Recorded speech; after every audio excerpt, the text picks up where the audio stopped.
This is the Best or Worst Podcast. And now, here are your hosts, Koji Stephen Sakai and M. Martin Mapoma. All right, welcome. This is the Best or Worst Podcast. My name is Martin. And my name is Koji. A little delay there. I like it. Sorry. Okay, and today we are talking with Jonesy, who was actually on our legacy team. No, Dynasty Fantasy Football. Dynasty. I always get that wrong. He's not on our team either. He's in our league. You said team. Team. No, I meant to say, our Dynasty League. Team. Yeah. And to be clear, also, it's his full name, if you guys are looking him up, is Chris Jonesy Jones. So welcome.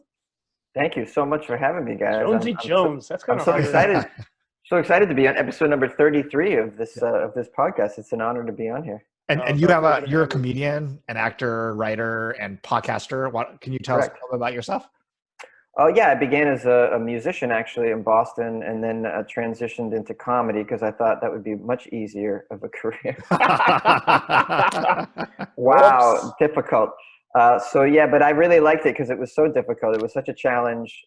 Being on stage doing stand-up comedy is one of the most difficult roles that you can play in our culture, and it was thrilling. And then I began getting good at it and making money at it and continued to do it. It brought me to New York City, where I continued to do stand-up comedy, but then also started to act as well. I was fortunate enough to be on some TV shows like Gotham and Unbreakable Kimmy Schmidt and Nurse Jackie and Blue Bloods and Drunk History, and did some theater as well, and moved to LA 4 years ago to continue the acting and comedy, and started recording and producing my own podcast 5 days a week called Weird AF News. Yeah, Weird AF News is I do 3 weird news stories a day, Monday through Friday. I just recently surpassed 700 episodes, and I'm hitting 1 million downloads in a few months from now.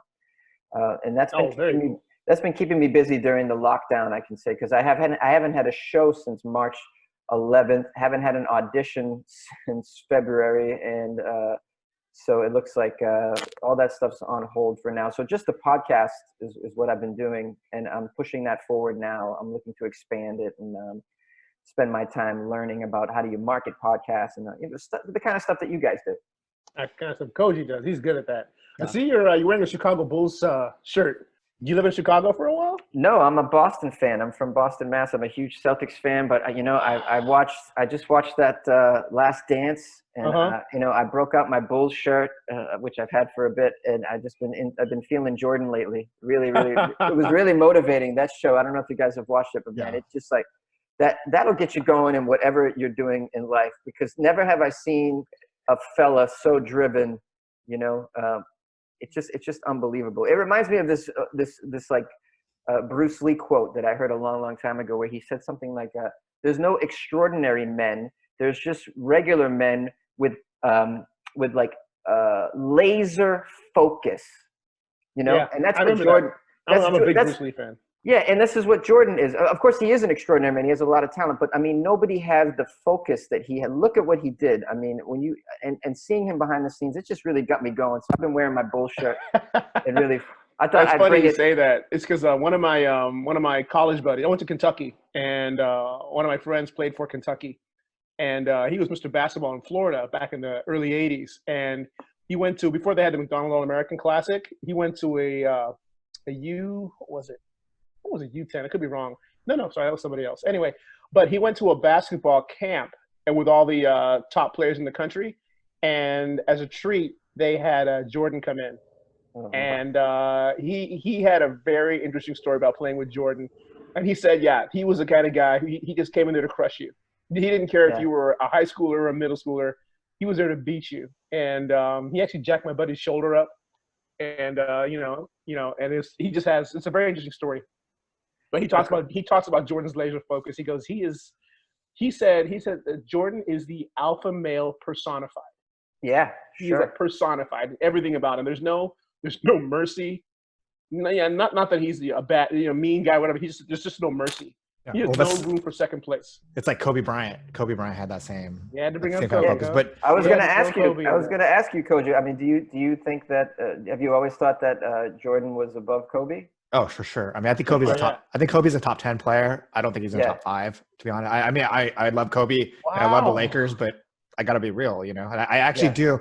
I think that what I've been saying about this whole LeBron and Michael debate is that I think if LeBron manages to win with the Lakers, I think winning with 3 different teams is 3 different teams, and the way he's done it is something, because and basketball is just different now, than it was back then. But I do want to say one thing, that one of the things about having to be 6'6" or 6'9" is that is that you have to want it in the NBA, right? You have to want to be the amazing player. That's why I never trust players that get drafted who are 7 feet tall, because if you're 7 feet tall, that's literally the only thing you could do was to play basketball. And so you don't have to, you don't need to want it as bad as like Kobe at 6'6" was like, I mean, he's obviously an amazing athlete, but there's a lot of amazing athletes at 6'6", right? Yeah, but I think when you start getting up past 6'6", 6'7", 6'8", basketball is usually your go-to.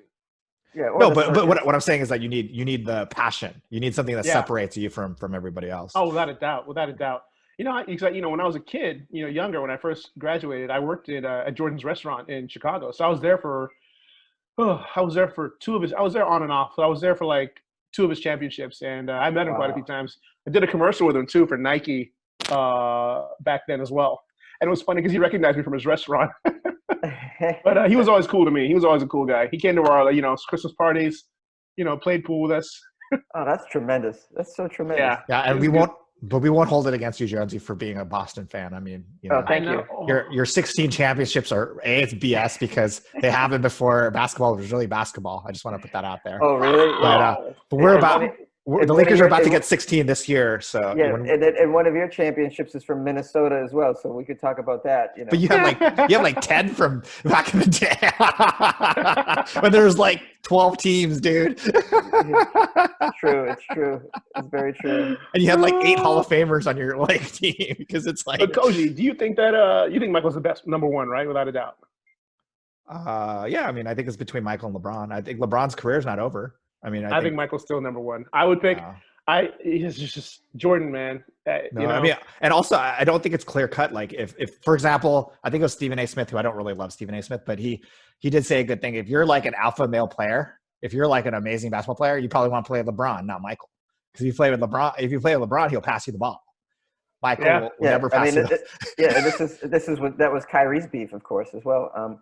Yeah, I mean, I think personally, anybody who watches this Jordan documentary, I don't think there's really an argument anymore. That really solidified it for me, that there's no, it's hands down. Well, but also we haven't seen what LeBron's rest of his career is like, right? I mean, if he wins a couple more championships, I mean, it's just, there's a lot more. Like, I think basketball is different. I don't know if I actually recently went back and watched the 90s basketball game, and it was terrible. I watched the Knicks Miami, and then I watched the Indiana Bull series. And it was terrible. I mean, it was like the basketball was just not that good back then. It was slow. How can you say that? It was basketball, because it was so much about foul. I mean, it was so physical. Like, they actually didn't shoot the ball out. Like, there were times on the court where 6 of the 10 players couldn't shoot the ball past like 4 feet. That was like miserable. If you have one player on the basketball court that can't shoot, that guy's gonna get like killed out there.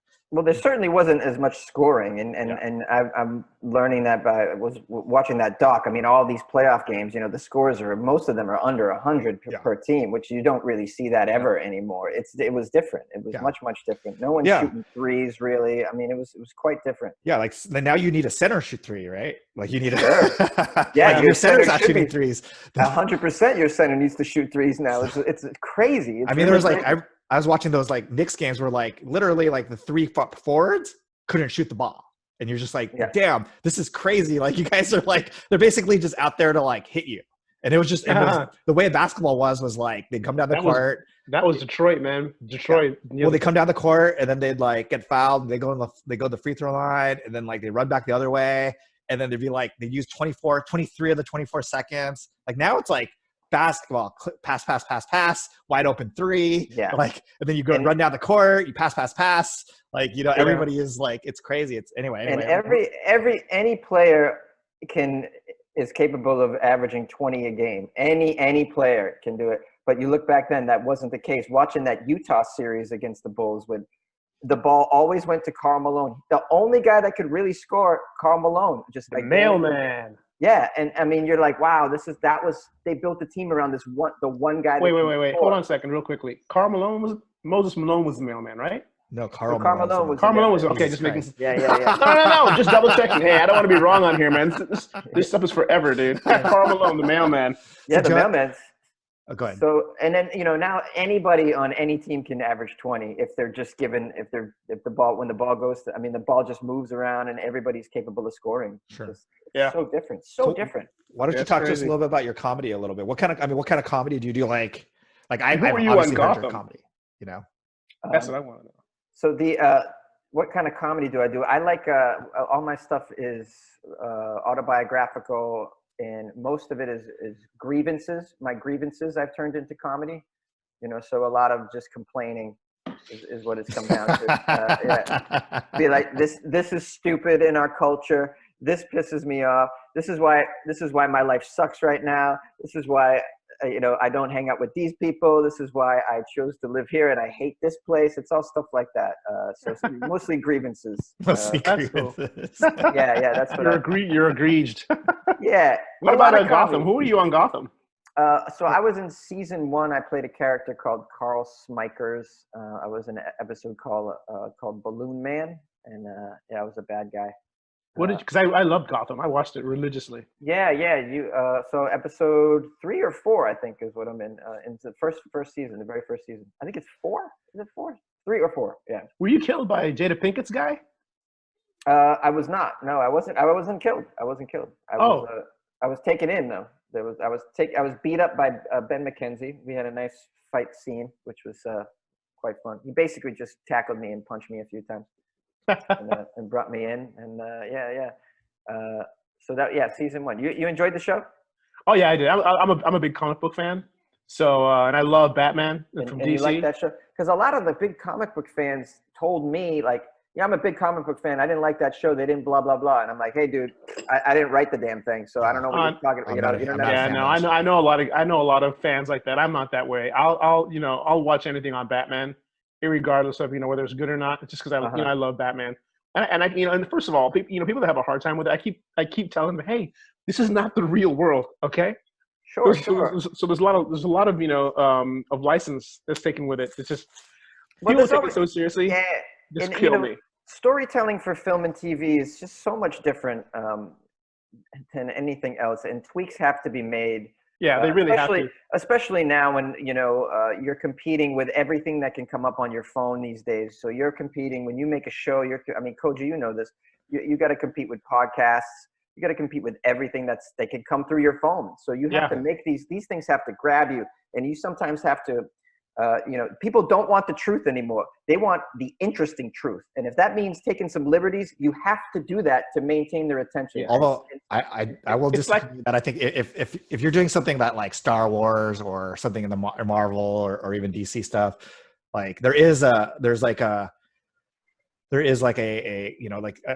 lore that you do have to follow. Like that's my big thing with Joker. I hate it is that like that doesn't even make sense that Joker thought he was a kid of Bruce Wayne's dad. Like that doesn't make any kind of sense. Like historically, I'm not familiar with that, and so I was wondering about that. So that wasn't his dad, according to the Batman lore at all. No one really knows. No one really knows where Joker came from, because in true Batman fashion, Joker is Joker. There are no records on where Joker came from.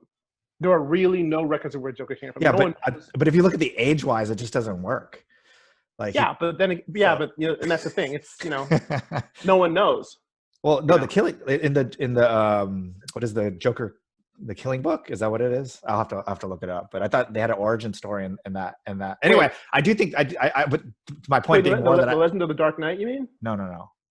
There's a Joker graphic novel, but no, I know, I have it.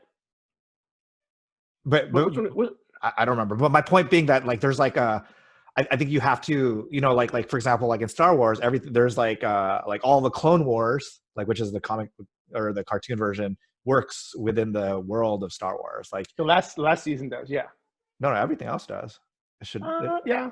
I mean, I'm I still just went watching through it, and so I watched can't all say. of them. No, it does. It does. But you know, like I think it's like the books usually do, unless it's like. But anyway, I think we're getting way far off field here. But I do want to say one last thing, Okay. talking about and I'll stop. You were right. You're right about taking license because you're competing with so many things. When you do film and television, it's like X-Men. They were all in. In the comics, they always wore yellow outfits, and a lot of people had a hard time with that in the movies. But putting them in yellow spandex would not have worked. Yeah, and so That's when you're making these things as a producer, I'd imagine you come up with a challenge, and the challenge is, how do I make this super interesting for anybody to watch, and then how do I remain loyal to a certain fan base that's already invested A very in the large fan base. franchise? Yeah. Yeah. So that can be tricky, I'd imagine. Marvel and Disney has done a good job of that, I thought. No, they've done a great job. They've done a great job. They really have. Sorry, Jonesy, I cut you off. What were you gonna say? Oh, I was going to say, personally, for me, I'm not a big comic book and superhero person, so I don't have a dog in any of these fights. But I hear people complaining, and like for my first person experience being on that Gotham show, I encountered a lot of fans were just like, man, that show, no. And I'm like, all right, I'm sorry. I didn't so I've witnessed the passion of the fans and stuff. It's been taken out on me a little bit. And so so I see how upset they can get when you don't stick to certain traditions. Yeah. I mean, and that's the challenge whenever you do anything that's a popular work. So that's why they always say that a good book is hard to turn into a good movie, because you have so many fans who want to see every part of the book that they love in the movie. And the good thing about bad books is in bad books, you could just take the gist of the book. Yeah, and make it into a great movie. Yeah, like Godfather's, like Mario Puzo's book is terrible. It's like one of the worst books I've ever read. Puzo's a terrible writer. And but that movie was awesome because they took the parts that were best and kind of molded. Nobody read the book, so nobody cares. Like, whereas if you read like Harry Potter, it's like, oh no, like I miss this character, I miss this interaction. I love these characters, but in the movie, that's why like ultimately, if you look at most series, they end up being like 2 movies a book, because you just have to fit so much shit in, right? Oh yeah, well sure. I mean, and more appropriately, a short story works better as a feature film. A novel, that's a series. That's more like, because there's just so many characters and there's so many various plots and storylines that you get in a novel that you cannot fit. And that's everybody's biggest gripe when they make a movie out of a huge novel. There's so much is left out that they're like, I can't believe they didn't do this, and I can't believe, and it's like there's just crazy. A short story. That's why you see so many Stephen King short stories are made into movies, like Shawshank Redemption. The most famous one, because short stories really work better for a structurally. feature. Yeah, structurally. Yes, absolutely. But that's why now, not to get too much into the industry stuff, but it's the most of what people are pitching now are limited series, 6 to 8 episode, 1 hour pieces. So that's like a really long. It's a really long movie, basically, right? Where like I could now with 8 hours, I could get into like every single character and every single story and really, really get into it. I mean, I think all my pitches recently have been all these kind of mini series, 8 episodes. Yeah, there's a lot of them out there. And are you getting them from novels yourself? Is that? Some of them are novels, some are other things, but like those are all like the way stories are. They want everybody wants to hear those kind of stories right now, because it's just a little bit more in depth, but it's limited. Like you don't have to watch 100 episodes of this. It's like within a realm of like you could watch it conceivably, over a weekend kind of thing. I prefer that kind of content as well personally. I like I really don't want to commit to 20, 30 episodes. I really like the weekend binge is nice for me. 6 episodes. Yeah. A lot of these docuseries have been like that, and so I really love that. Like the Jordan one's 10 episodes. This is great. Is that available somewhere now? So what was it? I've been watching it on PrimeWire with a VPN. PrimeWire, like Amazon Prime, or? No, it's like this. It's like a site that has every TV show and film, but you're not supposed to watch. It's like kind of pirated kind of thing. I started watching the Beastie Boys. I want to watch that. I started watching that on there last night, and I'm only about 45 minutes in. It's tremendous, man. Tremendous. I can't wait to watch that. Oh man, my wife and I are watching. There's a show called it's a Korean show called The King, Eternal Monarch, and I got to tell you, man, those shows coming out of Korea are really good. Yeah. Yeah, if you guys get a chance to watch it, and it's subtitled obviously, but because Netflix is doing this thing now where they have they have like a Filipino category, Korean category. So my wife, loves that kind of stuff. and she's Filipino. But we started watching this thing. We watched one Korean show. It was really good, and then she found this one called The King. And I got to tell you, man, it's like 16 episodes in or whatever. 16. It's riveting. Oh, I can't man. even tell you how good it is. So, yeah, The King, Eternal Monarch on Netflix. They better pay me for that one. All right, moving on. All right, so Koji, we've talked to Jonesy for, about 25 minutes here. About 20 minutes. I'm thinking that I want to ask him the worst experience of his life. Why do you want to watch him the worst? Huh? Why do you want to have him say the worst? Well, because we've been doing the best all this time. I don't know. I mean, Jonesy just seems like a really upbeat guy. I mean, I got a good story if you'd like to hear about the worst. Okay. Koji, do you agree with me, Koji? Yeah, let's do it. Let's hear your worst. So the worst, I was driving, cross country from California to Massachusetts. This was after graduating high school. I did a little road trip thing, and on my way back, I had a friend with me who he was a bad influence, and we had packed the vehicle with narcotics and booze. I mean, these are the essentials in a road trip, right? I mean, you don't want to travel through a lot of these states sober. Really, do you? You want to be in Montana sober? I mean, really? Some of these places? And we got pulled over halfway across the country in Wichita, Kansas. My buddy had a warrant in Massachusetts where we're from. He thought that the warrant might translate cross-state. So he was worried that he was going to be taken in if he gave him his real name. So he gave a fake name, and he had no ID for this fake name. The police were very suspicious. They asked permission to search the vehicle, which we denied. They said, well, okay, then wait here. And they came back with dogs, and they searched our entire vehicle with 2 dogs. And they found some marijuana, and they found some booze, and we were 19 years old. We were underage. They didn't find the meth, luckily. They didn't find the meth. I had hid it quite well, and the dogs didn't find it. I can't believe it to this day. We would have done more time than we did in Kansas. But because we were caught with a significant amount of marijuana and booze, and we were underage, and I had a Massachusetts license plate, they brought us in and gave us the business. I was told this was probably the most humiliating moment in my life, where I was forced to strip completely naked, and a grown man sprayed me down with a hose. This is before they give you your prison gear. Yes, and I mean, talk about humiliation, to be completely naked in front of another grown man as he sprays you down with a hose, like not even like a nice spray. When you're running around the backyard and with your cousin in the summertime, like, no, this was opposite. This was like trying to spray the skin off my balls.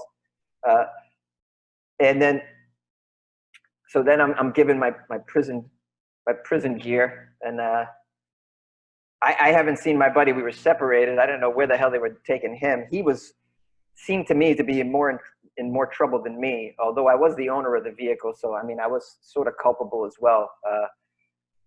I got, just kind of, here's my clothes, here's your sandals, this is like a real prison thing. And then they push you into this big room, and I go in there, and you open the door, and I go in, and I'm just like, there's all these, I entered it during like recess or some shit. Like all these prisoners are in the main area, sitting at tables playing cards, doing whatever, and they all eyes just turn. I mean, like hundreds of people just turn, like hundreds of, it's kind of scary people just turn to look at me. Now I look young for my age now, I mean, you should have seen me when I was 19. I mean, I looked like I was a 15-year-old skateboarder kid. I had this long blonde hair. I mean, I just looked so young, for me to walk into a prison was just like, it was jaw-dropping for everybody there.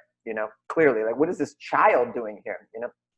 And then I went to my cell, got my toothpaste out and put everything in there, and I just sat in my cell, and I was like, I didn't know what to do, and I knew that I I couldn't just sit in the cell. I thought I'd go out, you know, and kind of maybe mingle with people. What I really wanted to do was find my buddy John and figure out what the hell was happening with him. I had no idea how long I was going to be in here. I didn't know what they were doing with him. And I eventually moseyed on out, and I you know, I'm kind of a personal guy. I'm a good conversationalist, so I was able to sort of figure out my way. And of course, I had this very thick Boston accent, which made me instantly hilarious to everybody. You know, they just couldn't get enough of this Boston accent. They just would like, say that again. Can you keep talking? I mean, I really thick Boston accent, very comical. I was a comical character to all of them. You know, so, I mean, cut to a few hours later, you know, I make friends with a pimp named Easy Lee Coleman, and he helps me out. He teaches me how to play spades. I'm playing spades with people. I'm listening to their stories about how they ended up in there, what they do, you know, I mean, and I'm meeting some crazy people, man. These people are like, this is like rural Kansas. These people are into some crazy, weird ass shit, you know, like incest and you know, moonshining and making meth, and like they're telling me all kinds of stuff. I'm having the time of my life by the time the night rolls around. Finally I see my buddy John. He happens to come in, you know, and we were able to get together and have a powwow about the situation. But we were very frightened. We didn't know how long we were going to be there, how we're going to get out. We were told we had to wait to see the judge 4 days. So I knew I'd at least be there 4 days.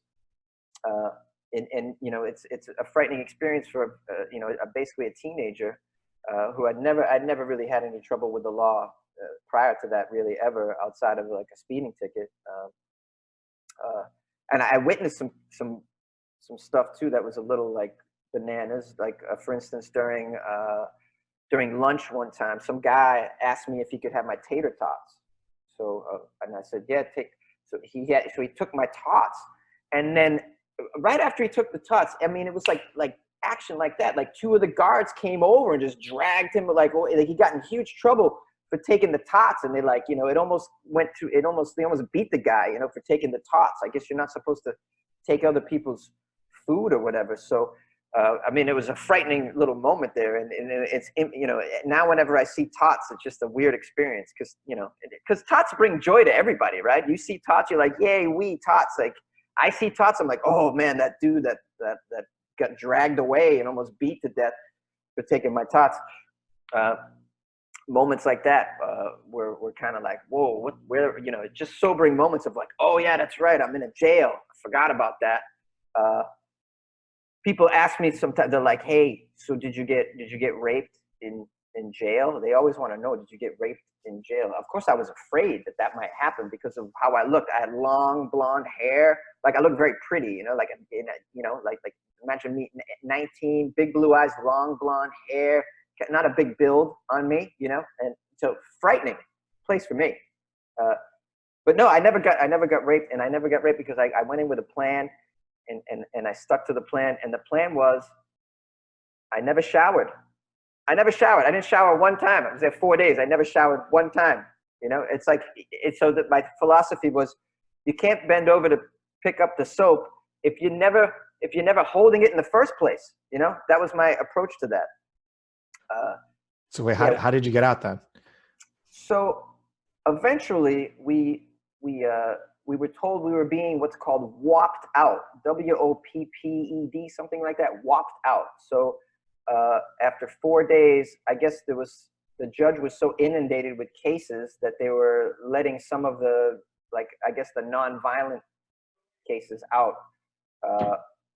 And so me and John were part of that.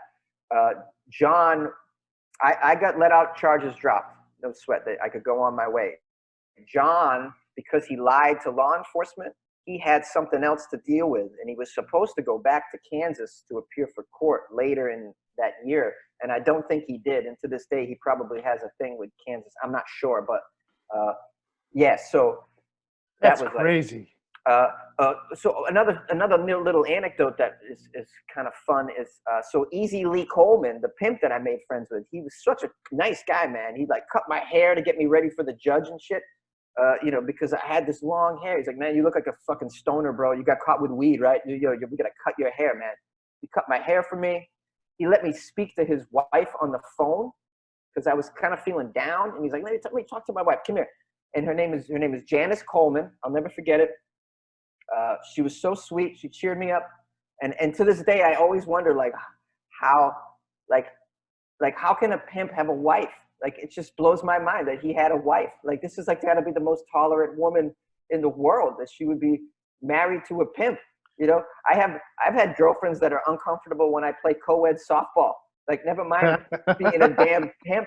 Janice Coleman, I don't know where she is, but God bless her. Was he like a rural pimp, or was he like a big city pimp? He was a rural pimp, yeah. Ooh. She heard you say rural pimp. Oh, that's hilarious. Well, I was gonna ask you what precipitated the stop. Was it just because you had different plates for a different state, or was it? Okay, so when you're driving across the country, you know, the highways, you're going from 65-mile-an-hour limits, and then you would hit this town, right? So you'd be nothing and nothing for hours and miles, and all of a sudden a town would come up. And the town, so the speed limit would go from 65 to 35, like really quickly. So you had to really be on it, you know, to be, oh shit, slow down.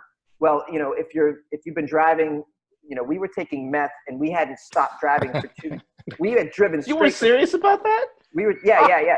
We were driving for 2 days straight. Like, we hadn't slept, almost 2 days. I mean, it was like 30 something hours of straight driving from California to because of the meth. Yeah, because of the meth. But we were kind of like, by then we were very loopy, you know. We were like, oh, and so, you know, to be on point and shift down to that speed limit in time, you know, we just got caught on one of them, and we got Massachusetts license plates. So, you know, the cops like, what are these Yankees doing? You know what I mean? Like, I think there's a lot of that going on, and it's like, you know, let's take these kids from Boston and let's find out what's going on, and this is a little suspicious. Another fun anecdote about this. I was supposed to meet. I had made this friend online. Her name was Angela, and she lived in Olathe, Kansas, which is about 2 hours away from Wichita, where we got arrested. Our plan was to drive all the way to Angela, and she was going to let us stay at her place, and she was going to make us a homemade meal. We could swim in her pool. That's why we were driving. We thought, oh, we'll drive nonstop to Angela's house in Olathe, Kansas, take a break, eat, and then the next day we'll drive the rest of the way to Massachusetts. Now, I had only been friends with Angela online and spoken to her over the phone. We had never met in person. This was going to be the first time I'd ever meet this girl. And I was very excited to do so. She was just a beautiful country girl. So we, you know, I have her phone number. Like, I'll see you. I'll let you know we're going to be arriving. Boom. We don't arrive. So she has no clue what the hell's going on. I call her from prison. I say, Angela, we didn't make it. We didn't make it to your house. All right. We're in Wichita, Kansas, in prison. She immediately gets out of work. Okay. She just tells her boss, I got to go. I got an emergency. She drives 2 hours to the Wichita prison to meet me. And the first time we'd ever seen each other face to face was through the glass on the phone. That's the first time we'd ever seen each other face to face, been in each other's presence, was talking on that prison phone through the glass. I'm in an orange jumpsuit, and she is gorgeous. She's gorgeous. That's how much game I got. That's how much game I got. And she was so wonderful. And she, dude, yeah. Are you serious? Yeah, she so offered. Most people. This is a great story. So this is your worst. Most people would call up a girl they met online, and the minute you say you're in prison, click. Dude, I hope you married her. I hope you. We had an ongoing months and months of relationship online. I had met her through my job. But still, dude. And so she was somebody I had to do business with over the phone for months and months and months. And so we were always talking. But then we kicked it up a notch and had been talking on video and whatnot. But we were never in each other's presence until that moment. Yeah, I mean, there's a little silver lining to that. You know, little things like that had happened. But I mean, it was the scariest time of my life, for sure, was being in there. I didn't know what was going to happen. Certainly, the whole arrival into prison and being brought into the prison was like, I mean, just shit your pants, man. I'm losing it. I'm going to tell you right now, Jonesy, if that was my story, they never would have found my body. Yeah. I'll tell you that right now, dude. Right. So here's a question. That's how white folks go to jail. Yeah. Here's a quick question. So how does this experience affect you now? I mean, does it still affect you in any way, or? Well, how old are you now, Jonesy? Can I ask? Oh, so now I'm 35. Oh, so this is a while ago. Yeah. I was 19 at the time. How did it affect me? Well, I don't know. I guess I'm not afraid of any environment anymore after that. I mean, how can you be? To me, that was entering, being stripped and sprayed and given sandals and a toothbrush and sent into this room, open the door and all eyes on me, like that, all that shit. I mean, that's like out of a nightmare, like a nightmare. And I still have nightmares about that moment, when I walked silently around and up the stairs into my cell and everybody just watching like this new meat in the fresh fish on the line can't pass. Yeah, and looking like I looked at that time, like that was, I probably weighed 125 pounds and the things slipping off me and I got long hair. Like that moment is etched in my mind. It's like, so I've never been more frightened in that time. Like, how can I be more scared than that? Any environment I've been in since then, and I'm talking about even being on stage at stand-up comedy, like, what are you going to do to me? I already thought I was going to be raped already, by a bunch of people. I already thought that was going to happen. I expected it to happen.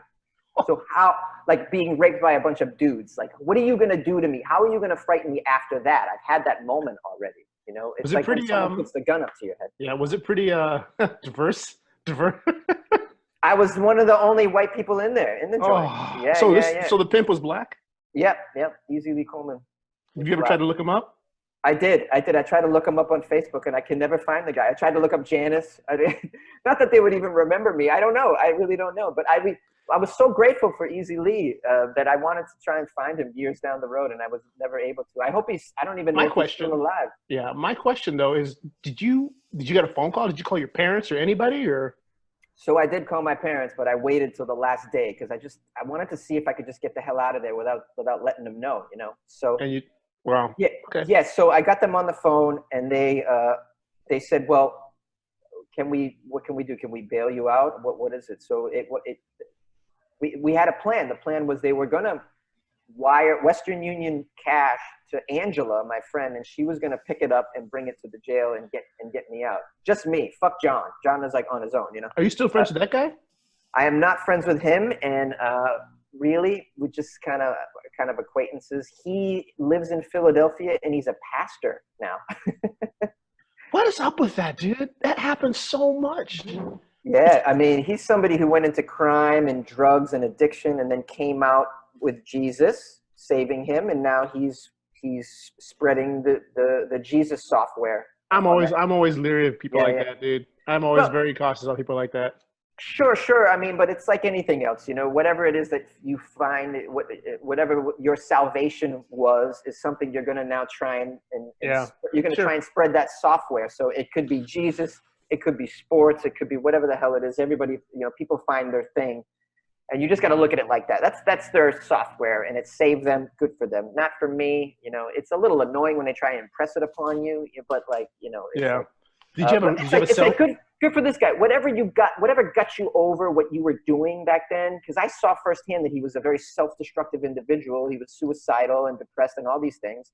And he dragged me into that world. And so whatever got him out of that, good for him, man. Good for him. It was a little freaky when he would leave messages on my parents' answering machine years later, like, "Hey, this is John, and just want to say God bless you and Jesus loves you. Have Chris call me." And I'm like, "Whoa, hey, your friend John called and he said Jesus loves you." I'm like, "All righty." It's funny, but I have been there before. Yeah. It's when So, wait, where have you been? Have you been in jail before? No. I've been in that Jesus. position. You hang out with some people that just a bad influence on you. Yeah, because I was going to share the first time I was locked up in place. I remember. You have not been locked up, Koji. Yeah, I was in high school, and I remember thinking like all I could hear was the Snoop Dogg songs. Like I could just I heard like all the gangster rap Snoop Dogg songs, and I was like, "Fuck, man, I listened to this shit too much." Like, I mean, I was not in a general. I was more of like in a I was like in a holding cell, so there weren't that many people there. What did you do? I got in fights and stuff, and I was hanging out with bad people. But, Oh. but yeah, I mean, I was fine. Ultimately I was just in the car with people who were doing really bad things. But this is all funny because I want if anybody who's like hard, South Side Chicago, or someone living, I don't know, I don't want to be a stereotypical, but someone like in South Los Angeles is listening to the story, they're probably like, nigga, please, you call that rough? No, what's crazy, about I'm just gonna defend my friends who are gangsters. Was like these guys, like these gangsters. You told me stories about these guys. They're like, I mean, they had more money than all three of us will ever make in our entire lives, plus our children and plus their children. And to me, it's like, think about the kind of life, like you're gonna be gangbanging, like you're gonna be selling women on the street, you're selling drugs, you're like doing baby hotels, you're doing racing, and you're doing, and they're carrying guns, and you're like. And you're wealthier than everybody around you. like to me, those guys are like, that means you're not doing it because you like need to. You're doing it because you're like, you enjoy shooting people. You enjoy like jumping people. You enjoy like selling drugs. You don't need the money. Like that's what's crazy about the people I ran with, was that like, you're just like, I remember one time, not to get off Jonesy topic, but I remember one time I had like, somebody pulled a gun on me, and I'm just like, in my head, I'm just like, dude, your girlfriend's hotter than my girlfriend. Your car is better than my car. Your parents are more money than my parents. Like, what are you doing? The only thing you're doing to me is trying to make me feel worse about myself. But I was like, you can't, like, you won't. Did you say that to him?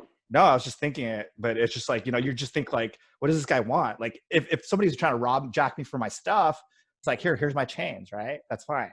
Why did he pull a gun on you? What? Because I was running with the wrong people, but it's like one of those things. A kid sitting behind me. Did you hear that? I didn't know this about you, Koji. Wow, this is fascinating. Koji's hard, man. He's from the streets. I'm not. He's from the streets. I had no idea. I've only known Koji as somebody completely different than that. No, but yeah, that's why when you're telling your story, I loved your story, because I was like, I just remember the first time that, I mean, I was never charged. It's fine, but ultimately I'd just be like, wow, this is like, it was scary because I was under 18 at that one, but I was like this little Asian kid, and just like, fuck, what am I doing here? This is terrible. Yeah, it's terrifying. It's terrifying. Yeah. Well, do you think?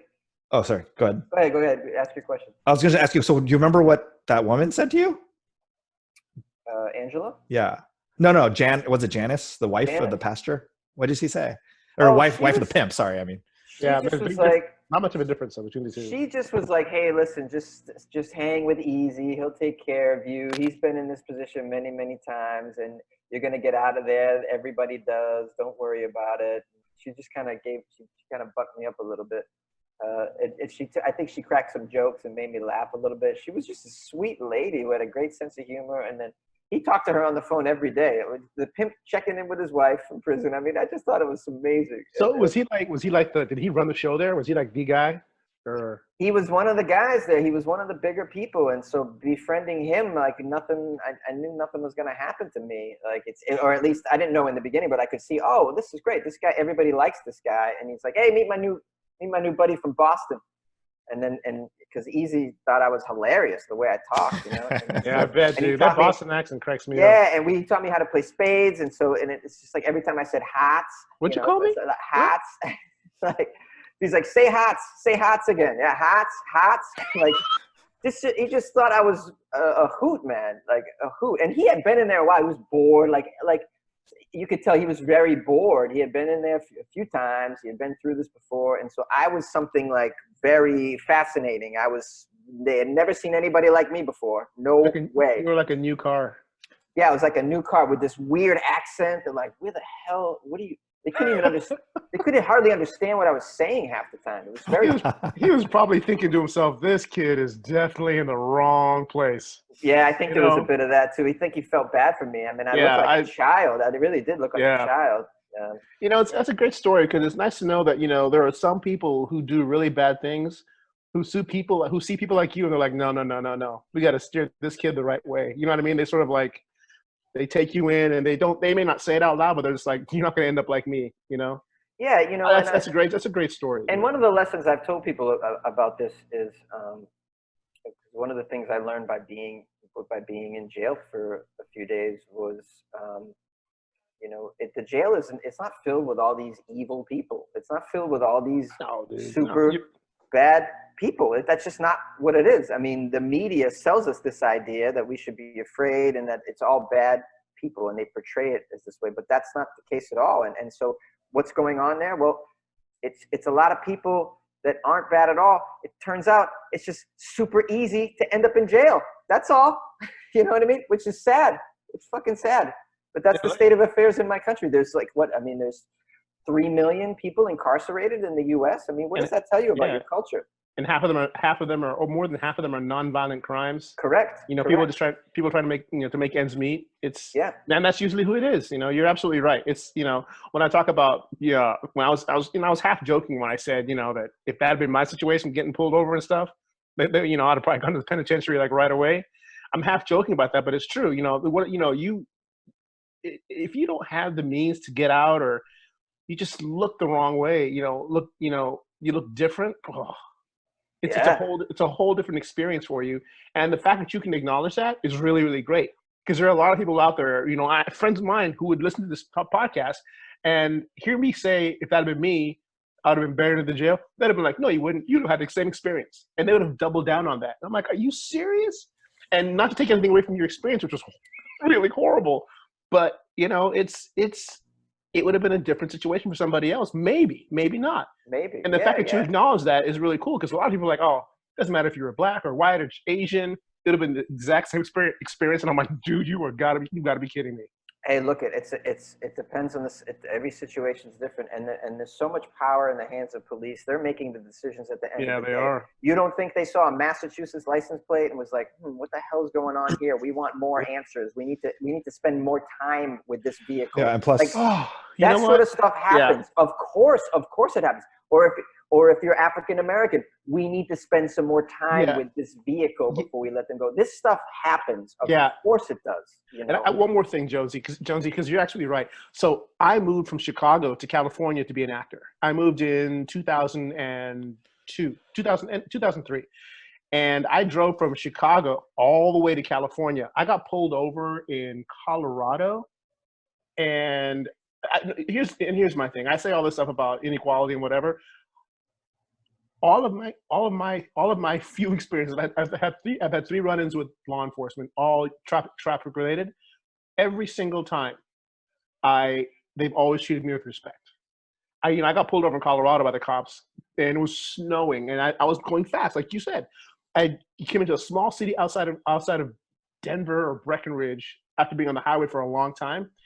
And the guy pulled me over. I had a sob. My car was packed with all my stuff. And he's like, what are you doing? I said, I'm going to LA to be an actor. And he took my license plate, he took my insurance and my driver's license. And I thought, oh man, I'm dead.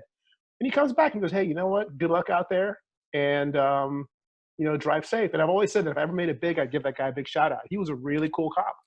Same thing in Chicago. I was living with my girlfriend in Wrightwood. This is a funny story. Just driving home on my own, minding my own business. Unmarked car pulls up behind me in the alley behind my house. I thought I was a dead man.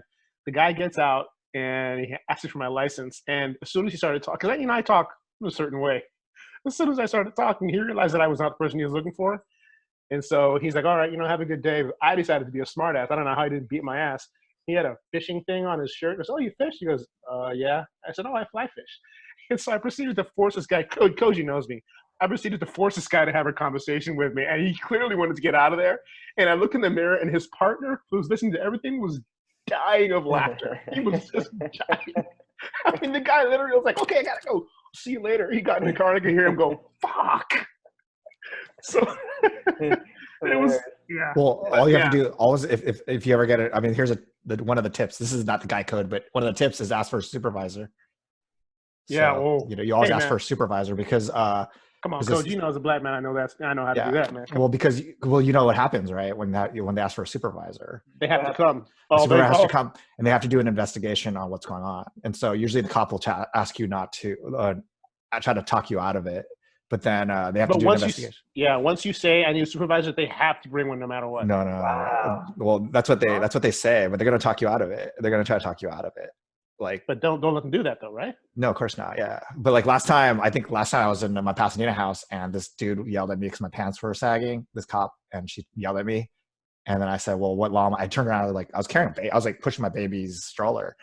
And I was like, why are you like what law did I break? Show me the law I'm breaking. It's not like I was showing my ass or something. It's like, and then she's like, blah, blah, blah, did you pull up your pants? I said, no. I was like, I want to talk to your supervisor. And we went back and forth. So it took 2 hours to get her supervisor out there. And he was like, he was really angry at me. And I was like, I'm angry at this situation. And my wife was pissed and everyone.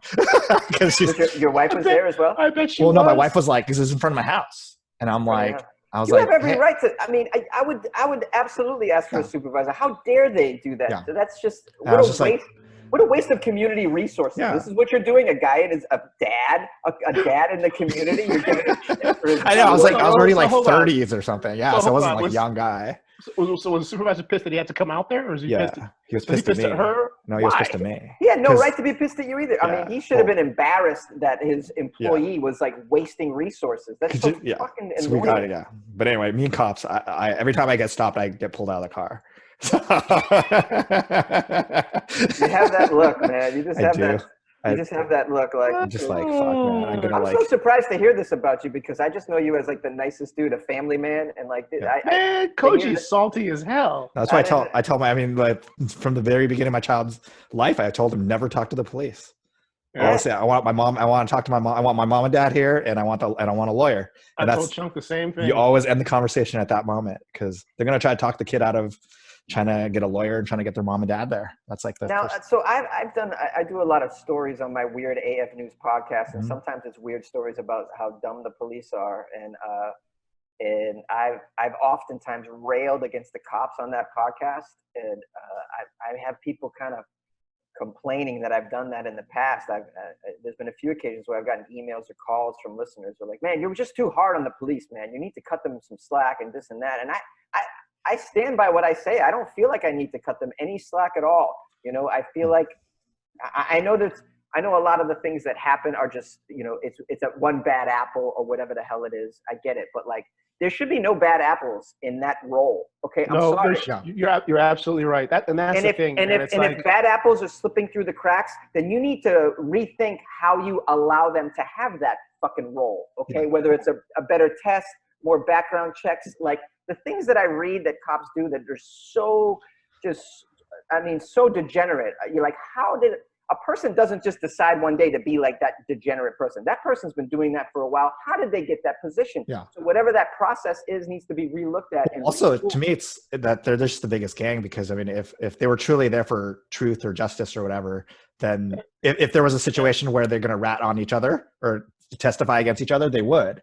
But because they would never do that, to me shows that they're not, that's not the reason they're there. But also, let me say one more thing, Martin, and then that 60 to 80% of small city government money comes from tickets, from stuff that they do. So it's like, to me, it's like, you can't, like, they're not there. That's like, they're not there to like protect or save people, but a lot of times it's to raise money for the cities, raise money for the counties, raise money how do you do that? How do you do that? You annoy the populace. That's what you do. You kind of, hey, what you doing? What you doing? Hey, what you doing? Hey, let me write you something. Like, what kind of, yeah, it's crazy. You know, it's funny because I have to say, I've always had a good experience with law enforcement, 95% of the time.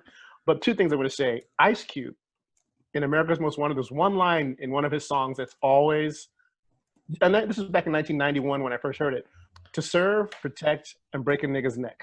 Have you ever heard that line, Koji? Yes, of course. Yeah, and every time something happens, and I've always said that it's the truth.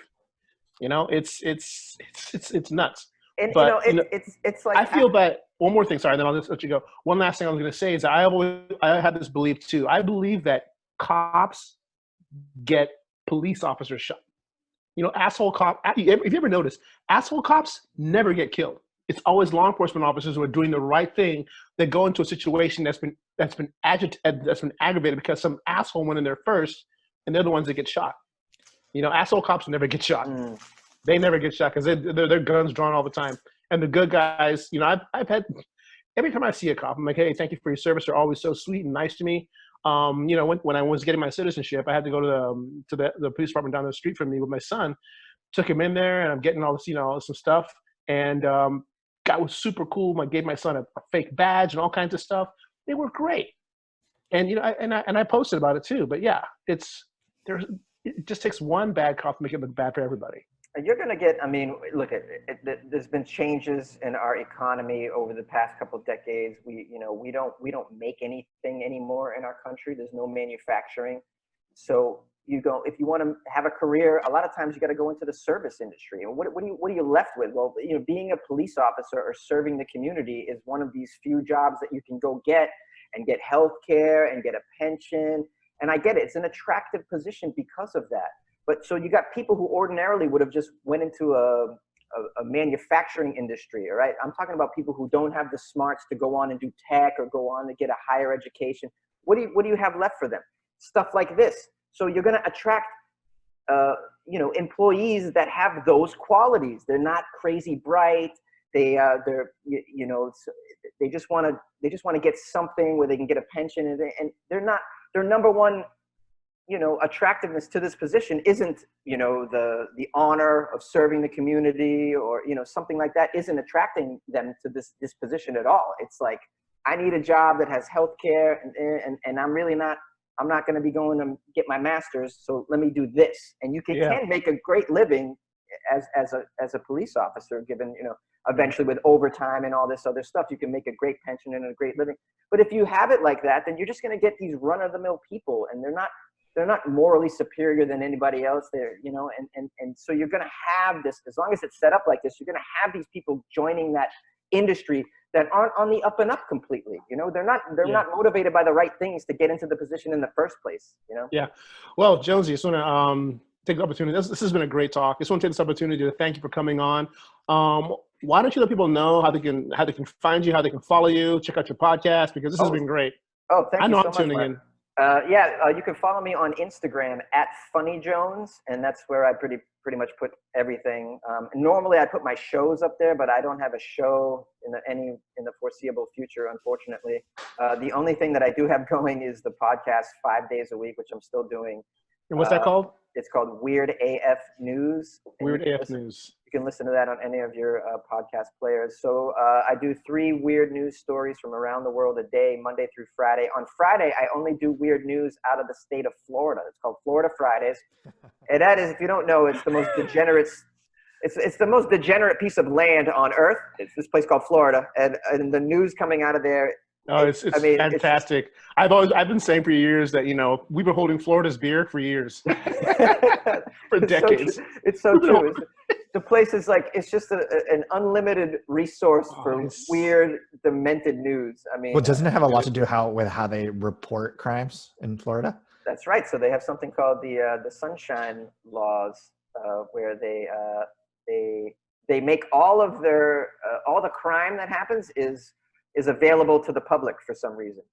So anything. So Koji, if you get arrested tonight in Florida for they find some photos of naked children on your hard drive, that is going out. That is going to be in the morning. By the way.